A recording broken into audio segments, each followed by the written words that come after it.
वन्दे मातरम् वन्दे मातरम् सुजलां सुफलां मलयज शीतलां सस्यश्यामलां सस्यश्यामलां मातरं वन्दे मातरम्। 1908 সালের 11ই আগস্ট কিংসফোর্ডে বন্দে মাতরম বলার দোষে যে বালককে বেত মারার হুকুম দিলেন ব্রিটিশ সরকার, তারই পক্ষে দাঁড়িয়ে ক্ষুদিরাম বসু ও প্রফুল্ল চাকি সাহেবের ফিটন গাড়ি লক্ষ্য করে বোমা চালালেন মুজফ্ফরপুরে। সাহেব নিহত হলেন না, তবু নাবালক ক্ষুদিরামকে ফাঁসির হুকুম দেয়া হলো। জননী গুলহ তুলে বক্ষে শান্তনু বাস দেহ তুলে চোখে কাঁদিছে তব চরণ তলে ৩০০ কোটি নর নারী।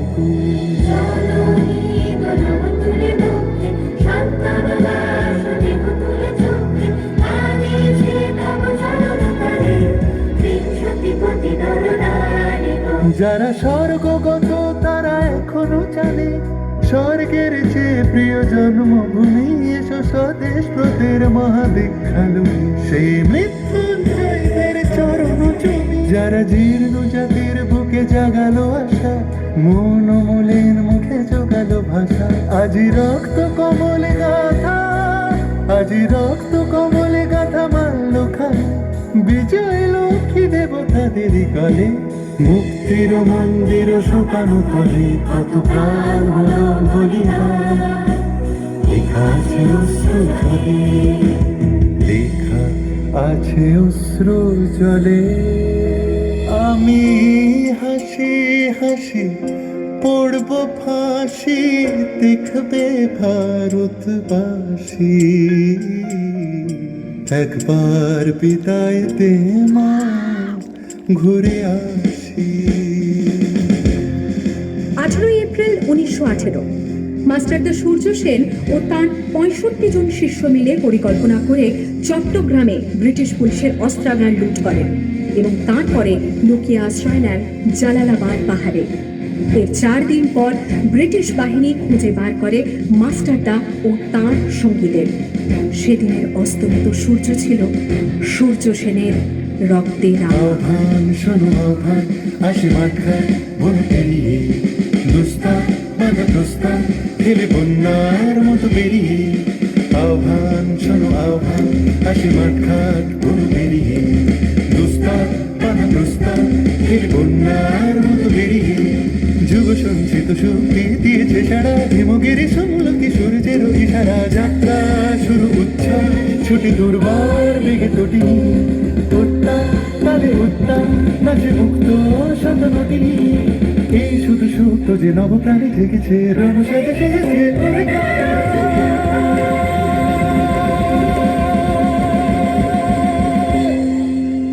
8 ডিসেম্বর 1930 বিনয় বসু, বাদল গুপ্ত, দীনেশ গুপ্ত সাহেবী পোশাকে ট্যাক্সি থেকে এসে নামলেন রাইটার্স বিল্ডিং এর সামনে। সোজা উঠে গেলেন দোতলায়। সামনেই সিমসনের ঘর। দ্বাররক্ষীকে ঠেলে ঢুকে গেলেন ভেতরে। বন্দুকের আওয়াজে গর্জে উঠল রাইটার্স। লুটিয়ে পড়লেন সিমসন। এরপর রাইটার্স বিল্ডিং এর অলিন্দ বারবার গর্জে উঠল বিপ্লবীদের গুলির শব্দে। তারপর টেগার্ড সাহেব তার বাহিনী নিয়ে ঘিরে ফেললেন বিনয়, বাদল, দীনেশকে।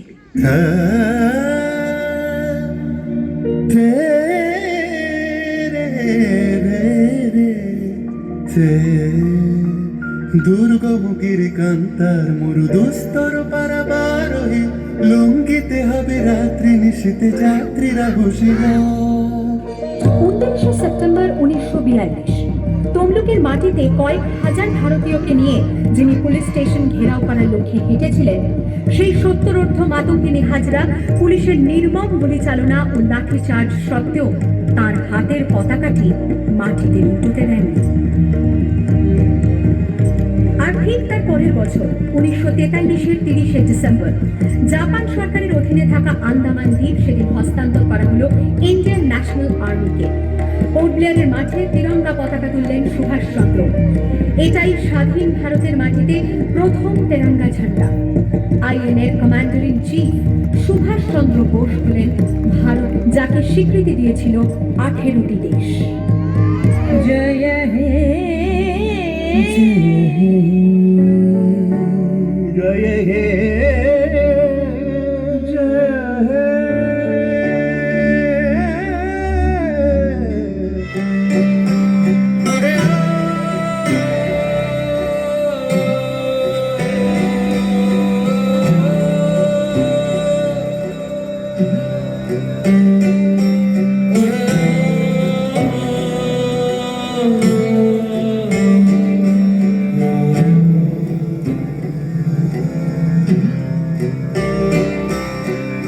অহরহ তব আহ্বান প্রচারিত, শুনি তব উদার বাণী।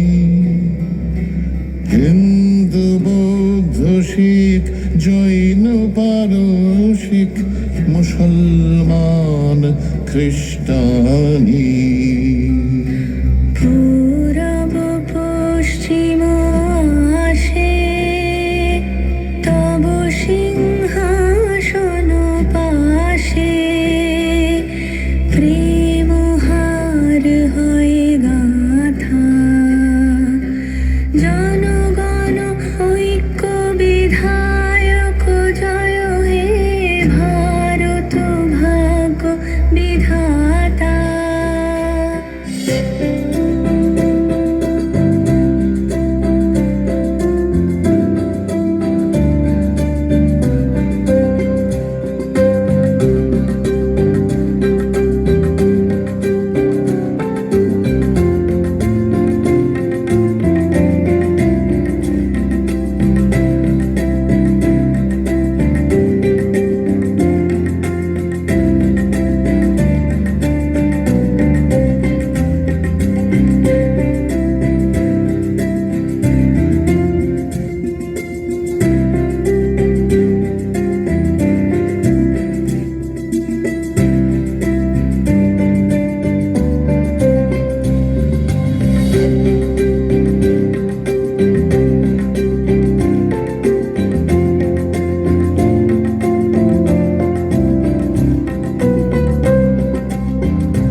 Lovely.